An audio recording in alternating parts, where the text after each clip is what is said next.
In this episode of Sound Familiar, we ask the question, what's in a name? In SOLIDWORK PDM Professional, my data cards can automatically assign anything I create a unique number.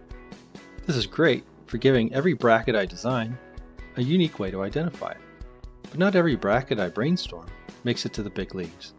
And sometimes I just want to work with descriptively named files while I'm in that brainstorming phase of development. What if I want to wait until a file is ready for prime time before assigning it a number? We may have a solution. The HawkWare team created another add-in for SOLIDWORK PDM Professional called the Serial Renamer. This allows the administrator to map your PDM serial numbers to common file types. This does not require setting a card variable to use a serial number as a default, so I don't burn through a bunch of numbers for no reason. The administrator can also designate version-free card variables to hold the old name. As a designer, I just select the documents that are ready for action and select Rename with Serials from the right-click menu.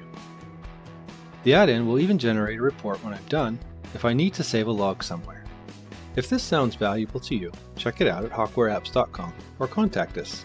If it's close to what you need, contact us anyway. We often create custom variations of our add-ins to suit special customer requirements. Thank you for watching this video.